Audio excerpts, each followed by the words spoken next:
On this edition of It's a Miracle, a police officer called to investigate a domestic disturbance walks into the line of fire. Basically, they told me We're not feeling hopeful that he's going to survive this. there's been way too much damage done, and he's not going to live. Now, family and friends gather to pray for a miracle.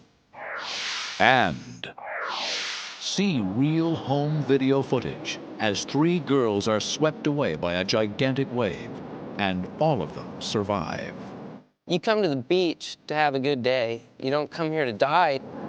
Watch the dramatic action of this amazing story as it happens.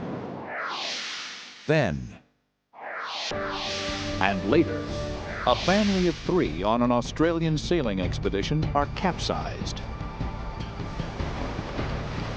See the miraculous rescue. And what would you do if your child suddenly disappeared and the trail he left behind led to the water's edge? The story of an unexpected hero. These stories and more on this edition of It's a Miracle. Oh, it's a miracle, happening to everyday people, changing their lives forever. It's a miracle.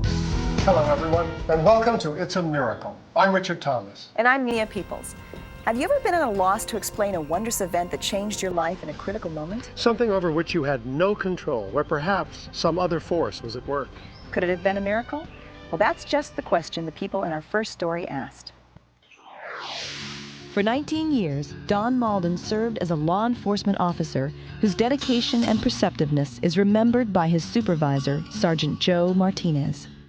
Don was really a warrior of the streets. He was so good at perceiving what was going to happen. His instincts were, it's not something you can teach. He had them. Don's professional dedication led him to seek out the most dangerous assignments, and in December 1993, he got the last one he would ever go out on.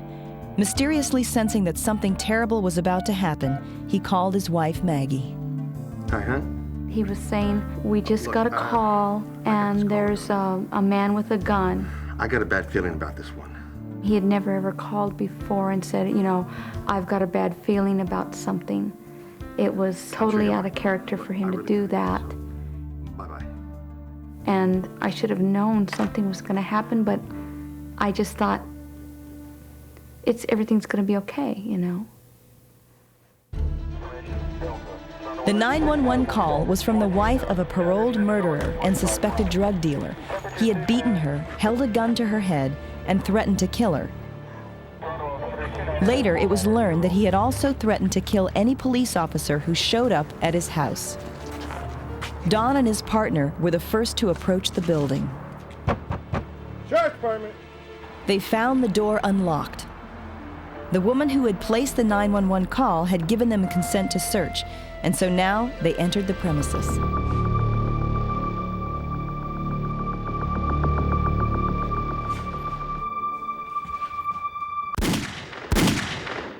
Both Don and his partner were shot point blank in the head. The suspect then went out the back and engaged in gunfire with another one of our patrolmen. The suspect was shot, and then he was apprehended. Amazingly, the bullet that hit Don's partner had deflected off the protective glasses he had worn that day and had caused only minor injury. Officers down, officers down. But Don had been hit square in the forehead with the shot from the .357 Magnum. It was a worst nightmare come true. So then it was my job to get Don's wife and take her to the hospital. Every police officer's wife always thinks, what'll I do when I get that call? What would I do? And I thought about it many times in my mind, what would I do? And nothing prepares you for it. I heard this car pull up onto my sidewalk, and I got up to go see what was going on. And I saw Joe Martinez. Joe, what happened? And tears were streaming down his face, and in that split second, I knew. Don's been shot. And he said, Maggie, you've got to come. And it's like my life imploded upon itself at that point. Don had been rushed to a local hospital, but there was very little his doctor, Curtis Dickman, could do for him. He had a very large blast injury to his forehead and had bone fragments that were shattered and spread throughout the frontal lobes of his brain. We expected Don to die. After the doctors had stabilized Don's condition, Maggie was finally able to see her husband. I saw a person laying there, and there was a large bandage around the head, and the face was very much swollen and just horrific looking. And just for a few seconds, I thought they've made a mistake. It's not Don. It's not him, because it didn't look like him at all. And then I saw the tattoo on his arm, and I knew that it was Don. Dr. Dickman explains the seriousness of the situation to Maggie. Okay, And basically they told me we're not feeling hopeful that he's gonna survive this. there's been way too much damage done, and he's not gonna live. I just felt like I was alternating between hysteria and numbness. It was like some kind of horrendous nightmare, and I was just waiting to wake up. Soon, dozens of police officers and friends gathered in the hospital's chapel to pray for Don as he lay near death. I remember telling him, if this is your time to go, Don, then you go with the man. But if it's not your time, don't give in. Don't give up. Fight it.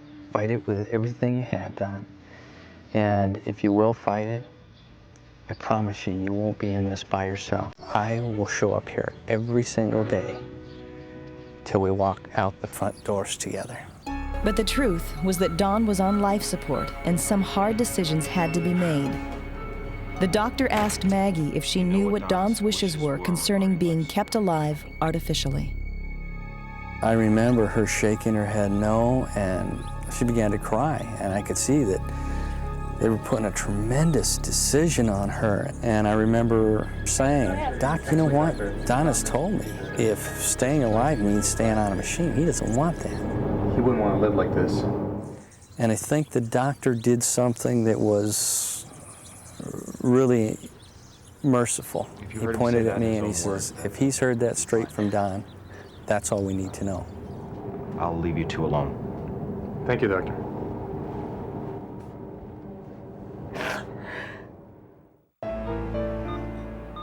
The decision was made, Maggie, you ready to do this?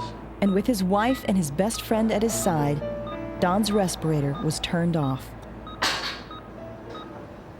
Stay tuned for the exciting conclusion after this.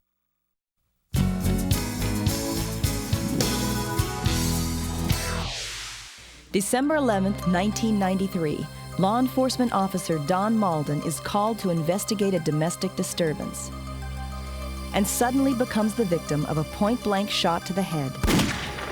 He is rushed to a local hospital, but the bullet has caused extensive damage to the brain, and Don is not expected to live. Without hope of recovery, his wife Maggie is forced to make the difficult decision to remove him from life support. And so with his wife and best friend by his side, You ready to do this? Don's respirator is turned off.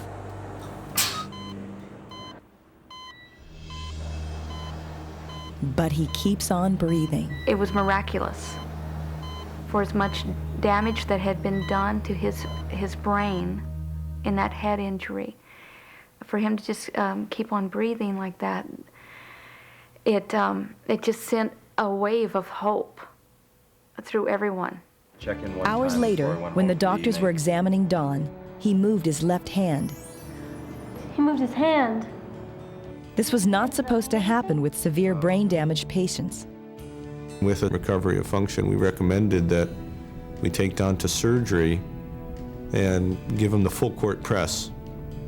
Take the bone fragments out of the brain It's definitely a sign. to give him every opportunity possible to heal. So we're gonna get him prepped, we'll get him into surgery, and we'll speak to you when it's over. Okay, great. They said, we've talked with the other doctors, and there's only about a 1% chance that he's going to even come through the procedure. I said, but, you know, it's Christmas time. I says, there's always a miracle around Christmas. Don't be mad at us if we hope and pray that Don is that 1 in a million Christmas time miracle. The operation lasted 6 hours, and Don did survive. Maggie and Joe were warned that he would most likely remain in a coma, but that didn't dampen their spirits. We were so elated that he was alive. We were actually laughing, and I found it quite ironic that we were laughing at such a terrible time, but I felt so relieved and so happy, you know, that he had survived. And so now they waited and prayed. But days passed and Don remained in his coma. And then on December 21st, with Christmas approaching, something happened that no one can explain. Don? Don woke from his coma and mouthed the words, "I love you." Oh, baby. I love you too. It made Christmas a lot better, having him come out of that coma. Joe! He's trying to speak. It's like a rush like you never know. Really a lifting of spirits. He's awake. Maybe this is not going to be such a dark Christmas after all. And 4.5 months later, Joe's promise to Don came true. We walked out the front doors together. Just like I said. Just like I said. He kept his end and I kept mine. I feel like we're part of something special. I don't know, we really survived a trying time that most friends don't have to be put through, don't you think? Yeah, we did. I'm very lucky. Well, obviously Don's not the same guy he was before, but he still has done tremendous. After literally staring death in the face and staying alive against all odds, Don and his family continue to marvel at the amazing gift they were given. The doctor told me for him to have any quality of life, it would take a bigger miracle than any of us have ever heard of. Those were his words. Don did it. Don? Don did it. So he is that miracle. We'll be right back after this.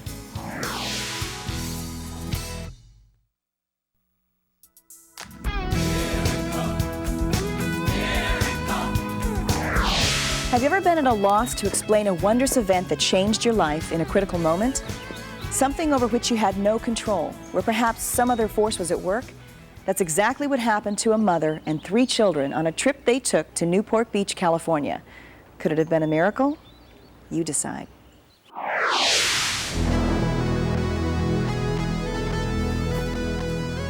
When teenagers Myrna and Marie Demergian, their cousin Lena, and Lena's mother went to the beach, the last thing they were thinking about was a miracle. They were just out to have some fun in the sun. Mel Toman noticed the attractive threesome and followed them with his camera. Like, people like that really don't have a clue, and obviously they didn't realize how big it was. It was, you know, huge.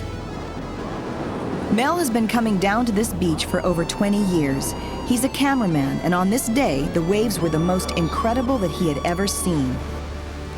Just minutes after the girls arrived, ignoring the red warning flags, they were unaware they were planted at ground zero of the wave's most dangerous impact zone.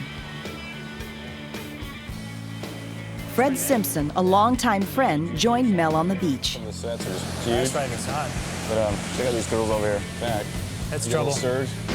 Look, they don't even know what's going on. We were telling back in Iowa, we were down at the seashore. Watch it. Oh, they get sucked. This one's still. It's just as a matter of conversation, that's trouble. I mean, we knew that was trouble. We knew those 3 girls were trouble. We knew it was trouble waiting to happen. An ugly swell came up that the surfers call the freight train, with good reason. It's as brutal and as big as they come. This is actual footage of the 3 girls being swept out to sea. Better get going. Oh,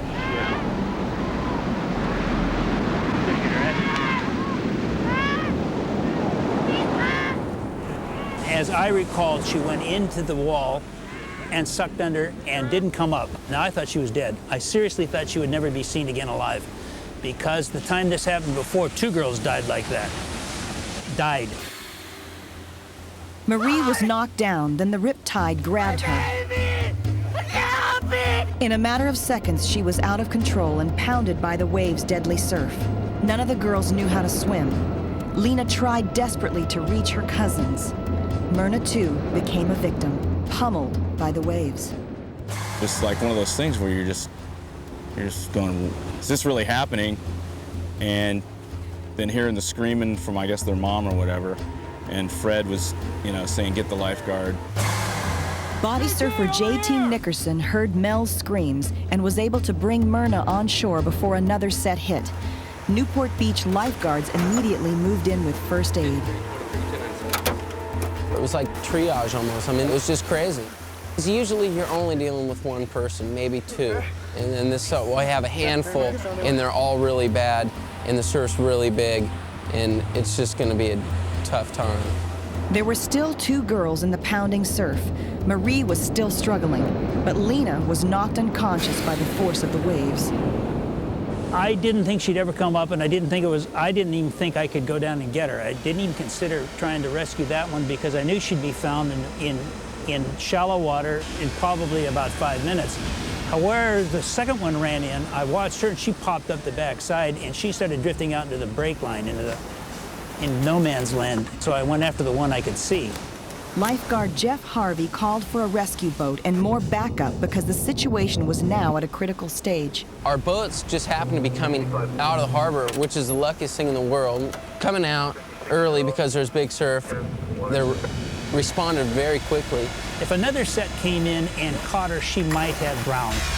The set didn't come in. I got her out past the surf line before the set hit. She was scared. In fact, was asking about the other girl, would she be all right? And I was telling her, yes, she would be. Thinking, seriously, I thought she would be dead. At that moment, Lena was held underwater by the powerful riptide. Marie continued to scream about her sister. The lifeguards knew that a second girl was rescued on the beach. What they didn't realize was that there were actually 3 girls. There was still another victim. In the confusion, the lifeguards prepared to leave the scene, leaving Lena in the watery grave known as the Wedge.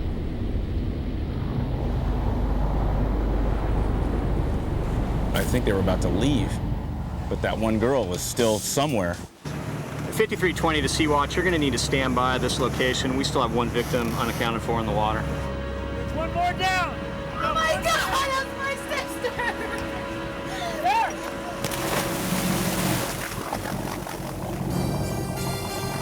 That's my sister! That's my sister! Get over there. Get over there. Stay right there. Stay there. When they got her, she was, okay? clinically dead. I mean, well, no heart and no breathing, so by definition, dead. Get back, get back.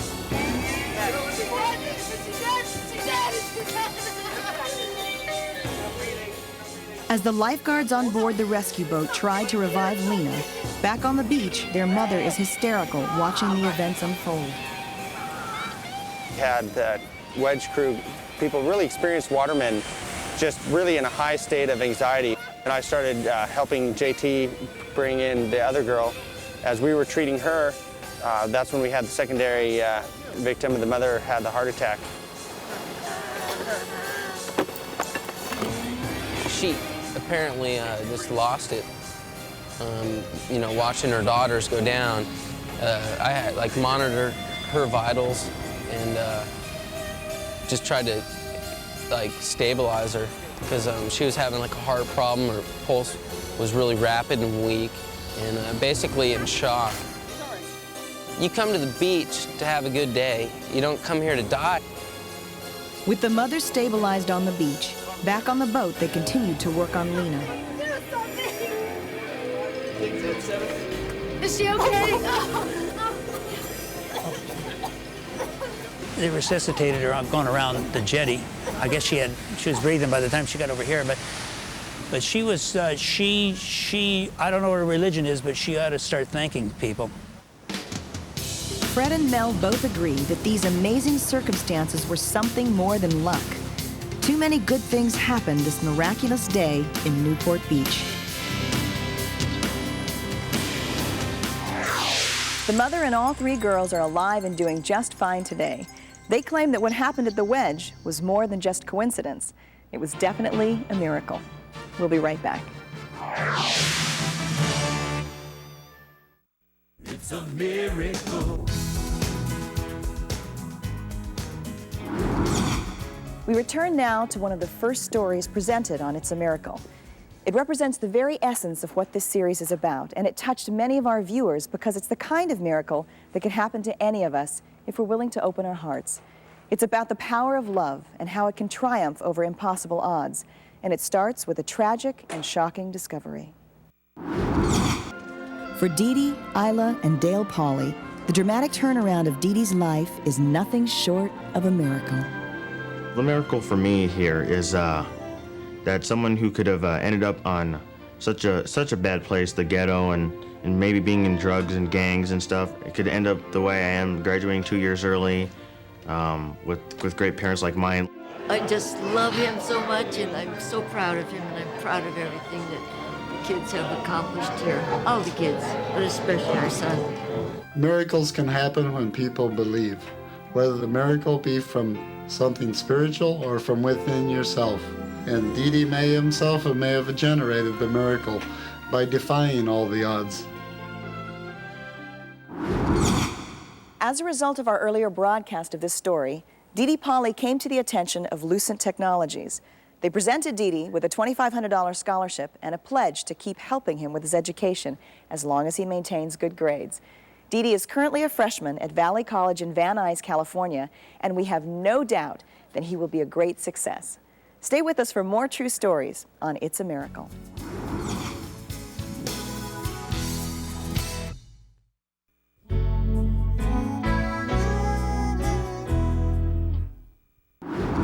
Our next story takes us to the land down under, Australia. Many people of Oz consider themselves rugged individualists, ready and willing to take on a challenge. But when they go against Mother Nature, things don't always go as planned. And that's exactly what happened to a family of 3 on a sailing expedition on the beautiful yet dangerous Great Barrier Reef. On the southern tip of the reef near Queensland is Morton's Bay, a favorite sailing destination for its crystal clear waters. But on May 9th, 1980, Mel Dixon and his family sailed into the normally calm waters of the bay and directly into a cyclone. As the wind picked up, the sea picked up. And I believe later on they did say that there was a cyclone out at sea which hadn't been reported. By the time they realized the danger they were in, it was too late to turn back. We had made radio contact, and I was just hoping that somebody would come out and reach us soon. It just seemed to go on and on and on. While a police rescue boat headed for the Dixon's yacht, a local news crew picked up the distress call and was there to actually capture a series of miraculous moments on tape. Immediately after arriving, the one thing that everyone feared most actually happened. A giant 25-foot wave hit the craft, tossing it like a toy boat, destroying the mast and wrapping the anchor chain around its hull.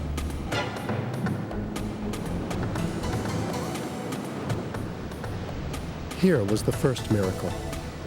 The battered boat was able to right itself and continue floating in the raging waters.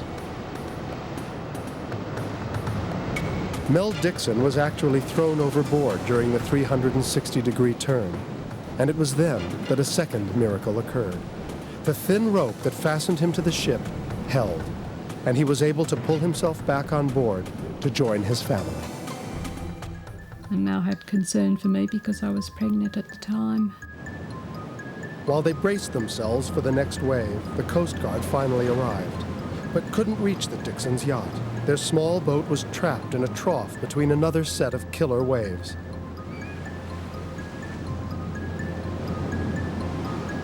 Suddenly, they were struck, and now there were 2 more victims with no way out. I thought, oh no. I thought, here we go.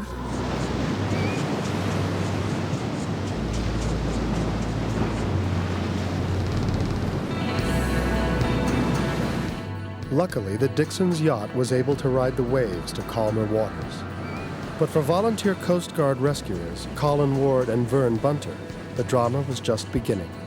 And so was the third miracle of that day. A second news crew arrived on the scene. Their regular helicopter was in for service, but they'd grabbed a rental, a fully equipped rescue copter. Without any training for this type of mission, they proceeded to attempt to rescue the two men. First, Colin Ward. At this stage, we were sort of floundering around and wondering what we were going to do. And then suddenly we saw the helicopter about 10 feet above us, and he come down very low. We saw the door open, and the cameraman had put his camera down at this stage, and he was gesturing to come on board.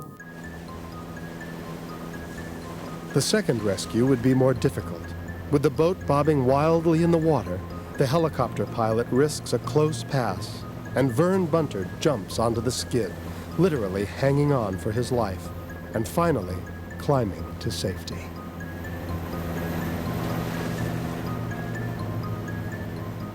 I believe that day was a very lucky day for everybody, people on board the yacht especially, when they did that 360-degree rollover.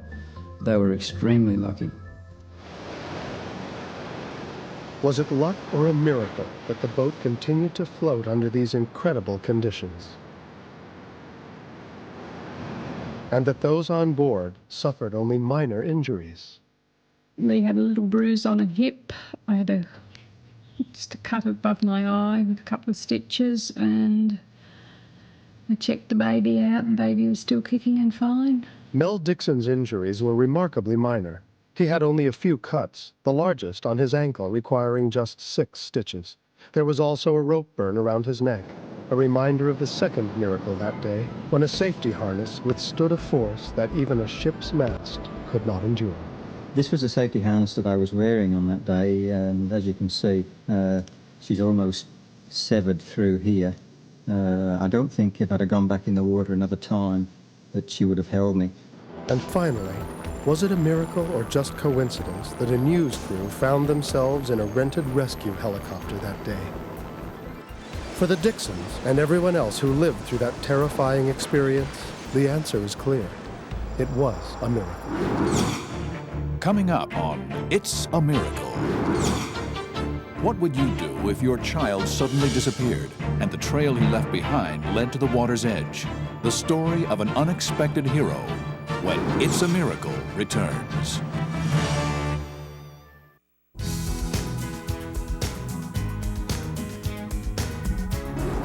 Our next story is about how one good deed deserves another. How hopefully a helping hand will be returned in time of need. But the good deed and the helping hand in this case come from a very unexpected source. So unexpected, it's hard not to believe it's a miracle.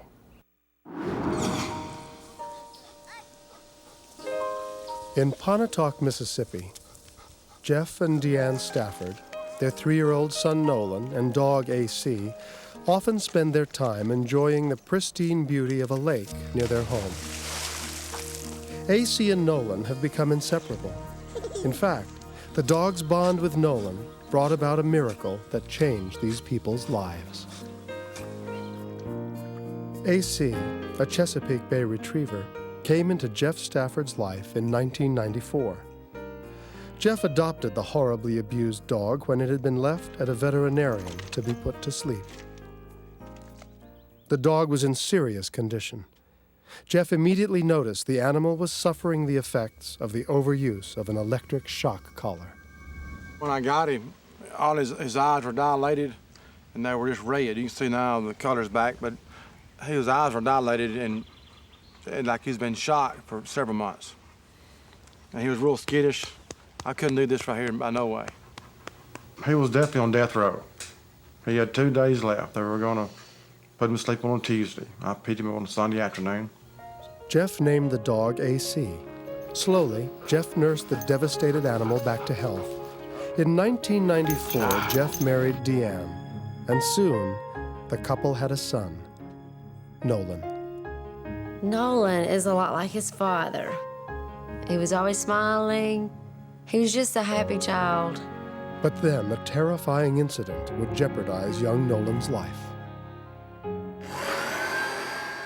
In November of 1996, Jeff was away from home and Deanne was doing yard work when she experienced every parent's worst nightmare. Nolan, then 17 months old, was playing in the yard with AC. He and the dog wandered off.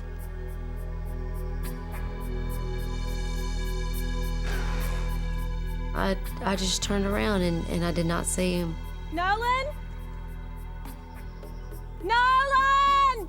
And of course I just thought, well, he's around here. They just probably walked around the side of the house. Well, I began to walk around the side of the house. And I noticed then that the dog was gone too. So I knew, okay, well, they're just walking around the house or something. I realized then that they had wandered off in the woods.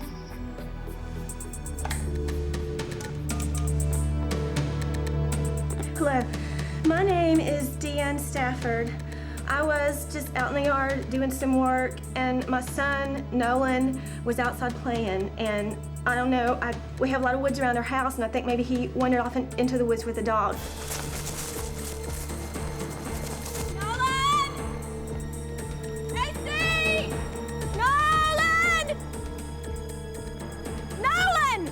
Deanne was overwhelmed with fear.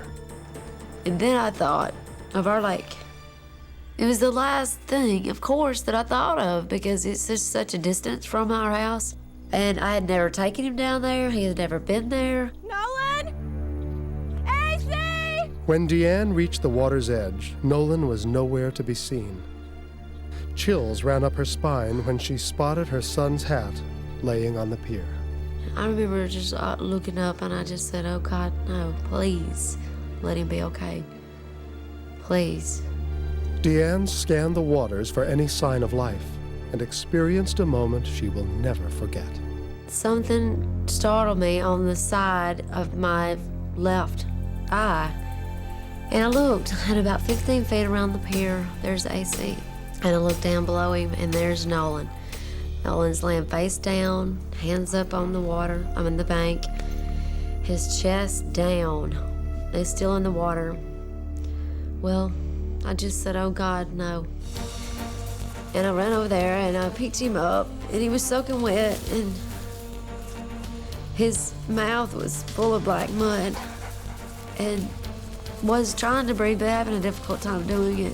From that point, I just tried to get him back to the best of my ability up to the top of the hill because he was so heavy. And I finally got back up here, and the police were here, and they took us to the hospital.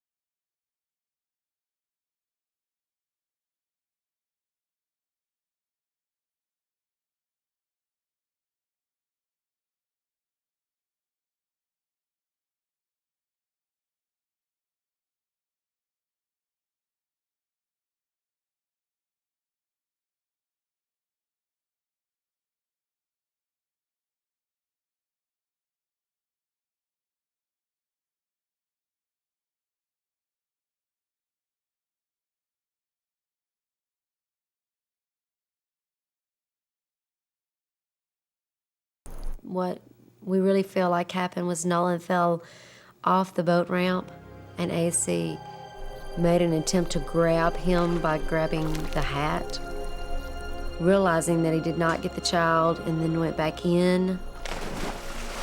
I think Nolan was going toward the bottom, and AC grabbed his pants leg and torn, and made another attempt and just grabbed more clothing and swam to the side of the lake. The child had no sense of danger. He likes to wander, and he wandered way down to the lake. He wandered into the water, and AC pulled him out. Slowly, Nolan began to improve. Deanne and Jeff heard the good news. Nolan was going to recover. Naturally, it was wonderful, wonderful feeling. But still, when I got home, I had nightmares. I kept seeing him in the lake. I kept seeing the dog there. I relived it a million times and still do. that I realized that God had blessed me in a very special way. To Deanne and Jeff, there was no doubt in their minds that they had witnessed a miracle. This child could not swim. That's a known fact. So the dog being there and saving his life is nothing short of a miracle. Go get it! Today, Nolan is an active and happy 3-year-old, thanks to AC, who continues to remain Nolan's protector. It's like it's his angel, it's his best friend, you know, it's his half-brother, however you want to call it. He's always there. He got my lips. I feel like that this was a sign that God is very real, that he works through all creatures, and that nothing is beyond his reach.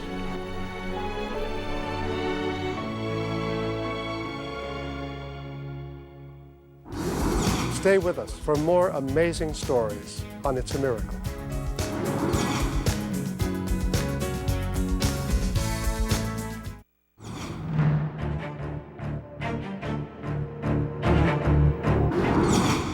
Join us again next week when we'll bring you more fascinating stories that defy belief. See you next time on It's a Miracle.